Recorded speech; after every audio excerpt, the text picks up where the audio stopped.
السلام عليكم ورحمة الله. الحمد لله. الحمد لله وكفى والسلام على عباده الذين اصطفى وبعد. أعوذ بالله من الشيطان الرجيم. بسم الله الرحمن الرحيم. الحمد لله সমস্ত প্রশংসা সে রব্বুল আলামিন হতে যে রব্বুল আলামিন আমাদেরকে সুস্থ রেখেছেন, ভালো রেখেছেন, রিজিক দিচ্ছেন, বালা মুসিবত থেকে দূর করছেন, সে রব্বুল আলামিন থেকে সবাই শুকরিয়া আদায় করে বলেন আলহামদুলিল্লাহ। দরুদ পাঠ করে মহানবী হযরত মুহাম্মদ সাল্লাল্লাহু আলাইহি ওয়াসাল্লাম আল্লাহর রাসূল ও বান্দা, যে নবী আমাদের জন্য কেঁদেছেন, হাশরের ময়দানে উম্মতের জন্য কাঁদবেন, সেই নবীর প্রতি দরুদ পাঠ করে বলি আল্লাহুম্মা সাল্লি আলাইহি আল্লাহুম্মা বারিক আলাইহি। সম্মানিত দিনী ভাই ও বোনেরা, আজকে একটা গুরুত্বপূর্ণ বিষয় নিয়ে আলোচনা করব। তার আগে ছোট্ট একটা বিষয় আমি আপনাদেরকে ক্লিয়ার করে বোঝানোর চেষ্টা করব।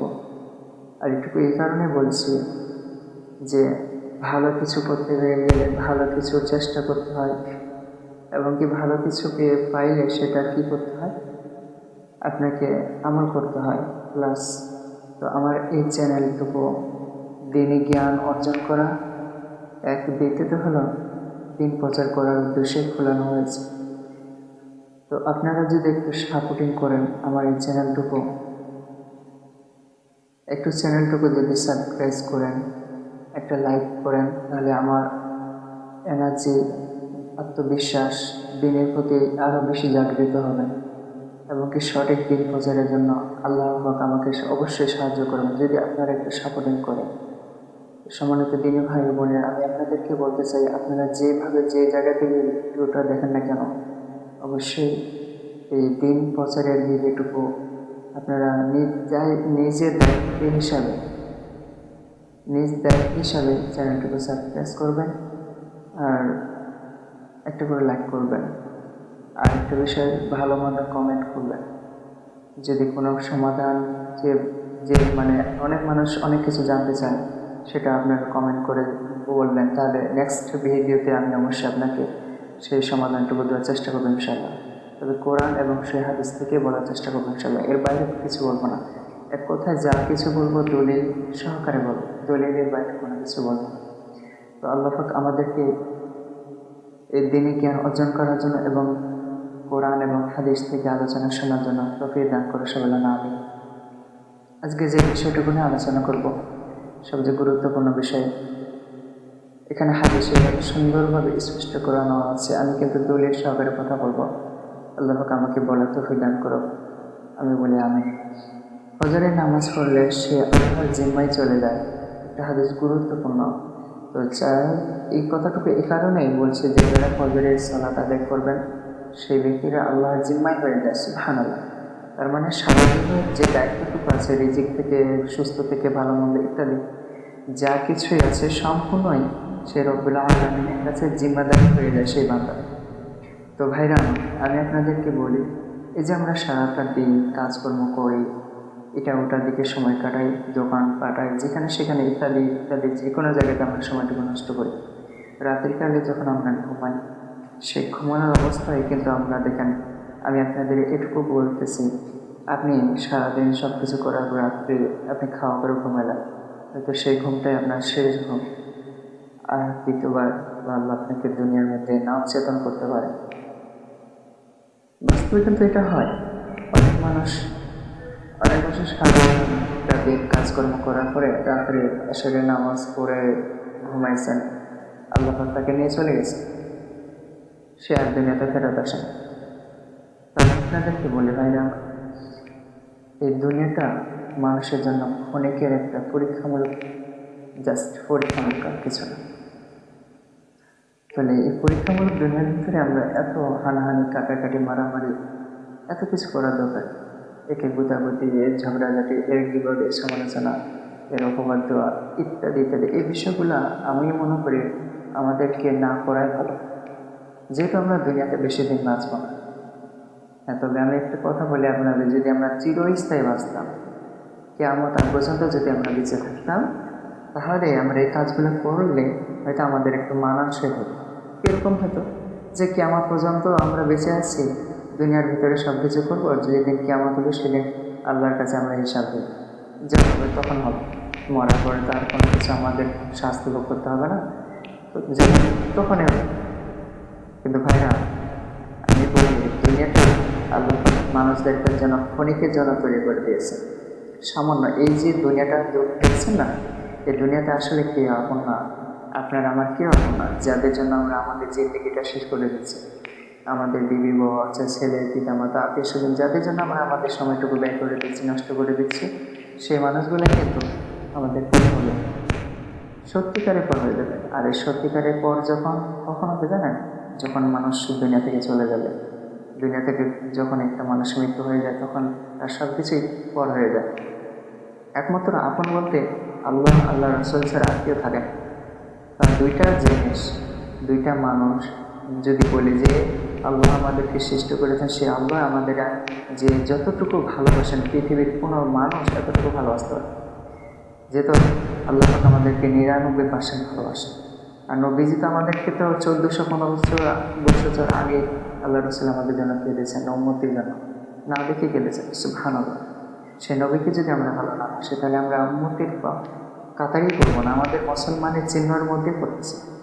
তো ভাইরা, আমি আপনাদের বলি, যে নবী ওনার জিন্দেগিতে উম্মতের জন্য কেঁদে কেঁদে সব শেষ করে দিয়েছেন, সেই নবীর প্রতি আমরা অবশ্যই মহব্বত, ভালোবাসা এবং নবীর আদর্শ গ্রহণ করা আমাদের প্রত্যেক মুসলমানের উপর দায়িত্ব, কর্তব্য। তো আমি আপনাদেরকে এই কারণে এই কথাগুলো বলছি, সম্মানিত দিনী ভাই বোনেরা, যে দুনিয়াতে আমরা যত কিছু করছি, দুনিয়াটা আমাদেরকে ভুলে যেতে হবে। এই দুনিয়া থেকে আমরা যে চলে যাব, সেটাকে আমাদেরকে আত্মবিশ্বাস করতে হবে।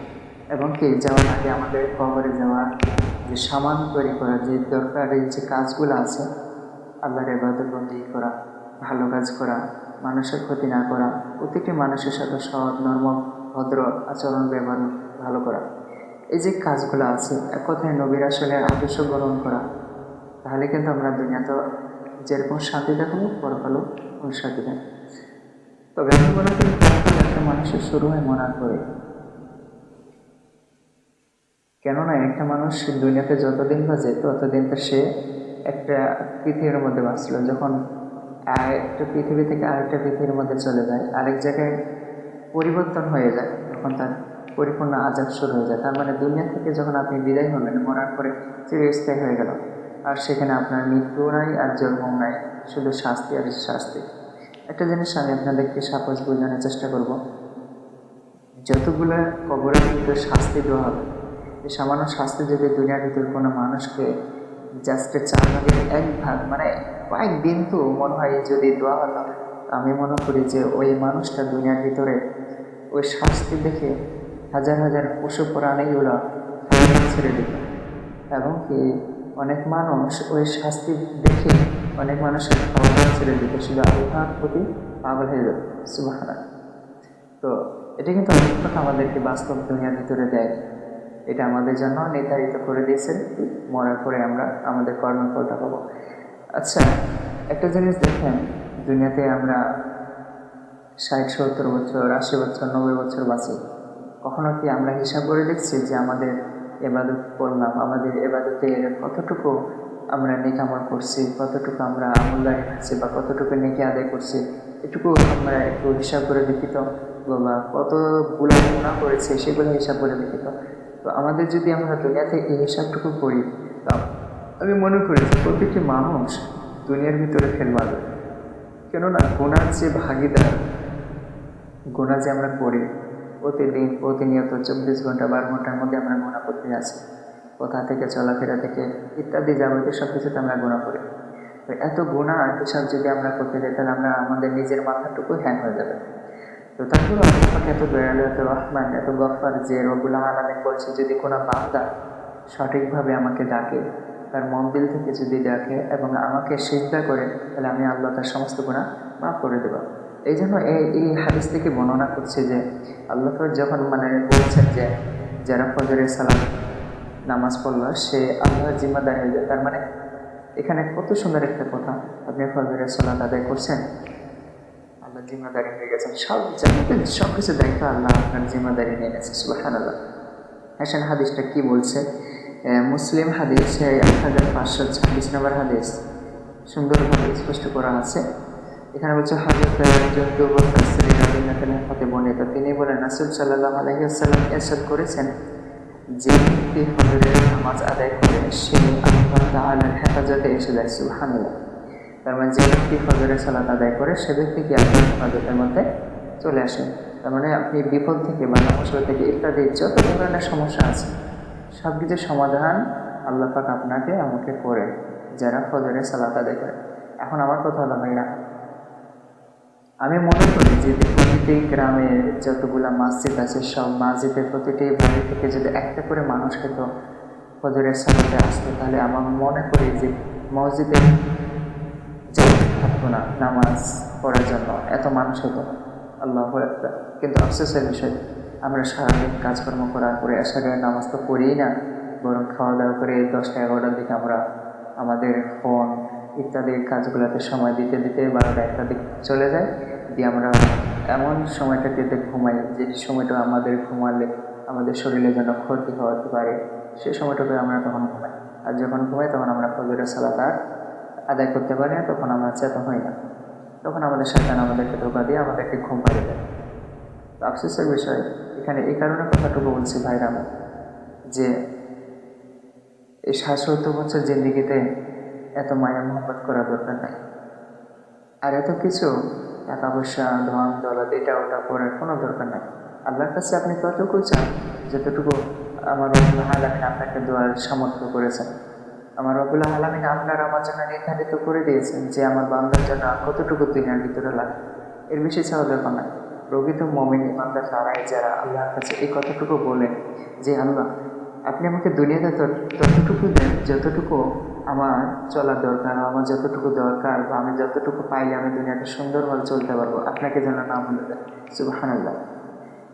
এরকম কথা প্রতিটি মানুষের হবে, তাহলে আজকে দুনিয়ার ভিতরে মানুষের ধন সম্পদের দিকে ছুটবে না, লোভ লালসার দিকে ছুটবে না, অহংকারী হবে না, আল্লাহকে ভুলে যাবে না, নবী রাসূলকে ভুলে যাবে না। তারা সবসময় আল্লাহ রাসূলকে স্মরণে রাখবে।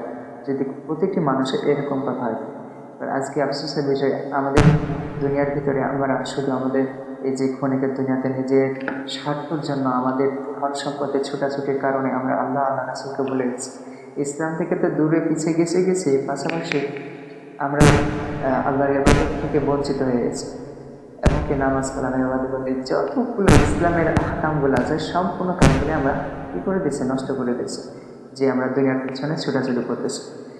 সম্মানিত দিনী ভাই ও বোনেরা, আমি আপনাদেরকে বলি, আপনারা যে জায়গায় থাকেন না কেন, যে কাজই করেন না কেন, যেটুকুই করেন না কেন, ভালো মন্দ যা কিছু করতেছেন, আমি আপনাদেরকে অনুরোধ করব আপনারা অবশ্যই 5 ওয়াক্ত সালাত ঠিক মতন আদায় করবেন।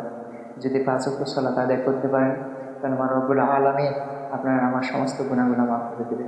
যদি আপনি সঠিক সময় এবং সঠিক নিয়মে সালাতটুকু আদায় করতে পারেন, তবে আপনার আমার অবশ্যই একটু গুরুত্ব দিতে হবে যে সালাত আদায় করার নির্ধারিত সময় হচ্ছে, যে হাদিসের মধ্যে স্পষ্টভাবে প্রমাণ আছে যে কোনো ব্যক্তি যখন আজান শুনল, আজানের শোনার কিছুক্ষণ পরে যদি অর্থ অনুযায়ী এবং সময় অনুযায়ী সে ব্যক্তি সালাত আদায় করে, ওই ব্যক্তি দুনিয়ার ভিতরে আল্লাহর কাছে সবচেয়ে বেশি প্রিয় হয়ে যায় এবং কি সবচেয়ে প্রিয় একটা ইবাদতের মধ্যে পড়ে যায়। সুবহানাল্লাহ।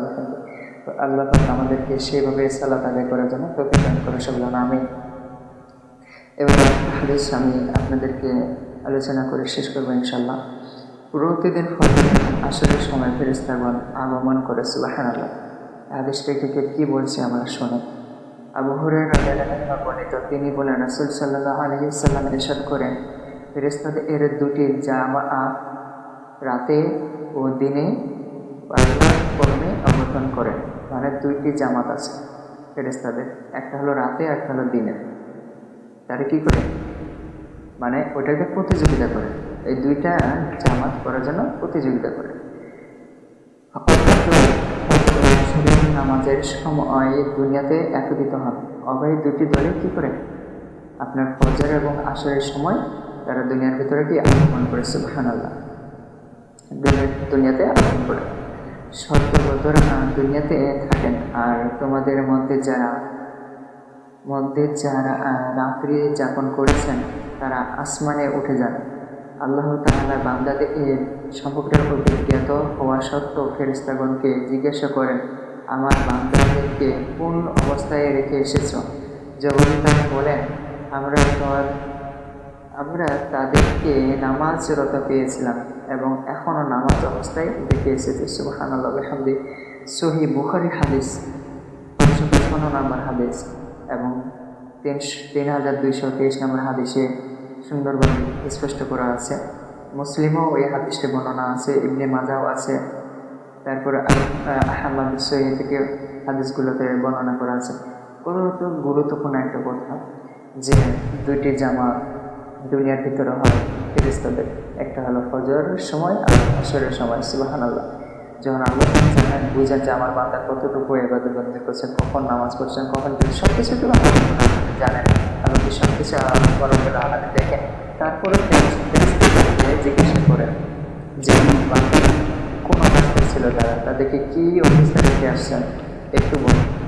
তাহলে আমি এটুকু আপনাদেরকে বলি, সম্মানিত ভাই ও বোনেরা, আমরা আসলে এবাদতটুকু আমাদের কত গুরুত্বপূর্ণ এবং কতটুকু আমলদারি। এই দুনিয়ার ভিতরে সবচেয়ে দামি এবাদত যদি বলতে যাই, সেটা হলো আল্লাহর এবাদত, সে সিজদা করা, মানে নামাজ সালাত আদায় করা। যদি কোনো বান্দা আল্লাহর কাছে কোনো কিছু চায়, তাহলে সে বান্দার উচিত যে 2 রাকাত সুন্নাত নামাজ বা নফল নামাজ পড়ে আল্লাহর কাছে চাওয়া। কেননা আমরা দুনিয়ার ভিতরে যত ফিতনার মধ্যে পড়ছি, এই ফিতনা জগৎ থেকে বাঁচতে গেলে একমাত্র ইবাদতটুকু হলো নামাজ পড়া। যদি আপনি সঠিকভাবে নিয়ম অনুযায়ী সালাত আদায় করেন আর আল্লাহর কাছে কিছু চান, তাহলে সেটা আল্লাহ অবশ্যই সেটা কবুল করবে এবং কি অবশ্যই আপনারা আমাকে দেবেন। তবে আমাদের যে দুনিয়ার ভিতরে ফিতনার মধ্যে পড়ে আছে, যে জাল জয়ী বেদাতের বিষয় নিয়ে আমরা যেভাবে পড়ে আছে, আমাদের নিজের ঈমান আমল নষ্ট হচ্ছে, পাশাপাশি আমরা ভবিষ্যতের বিষয়টুকু আমরা ধ্বংসের দিকে নিয়ে চলে আসছি। সম্মানিত ভাই বোনেরা, আমার এই কথাগুলো গুরুত্ব সহকারে বোঝার চেষ্টা করবেন। আমরা আমাদের সময়টুকু অপচয় না করে, খারাপ কাজে লিপ্ত না করে অবশ্যই ভালো দিকে একটু নিয়ে আসার চেষ্টা করি।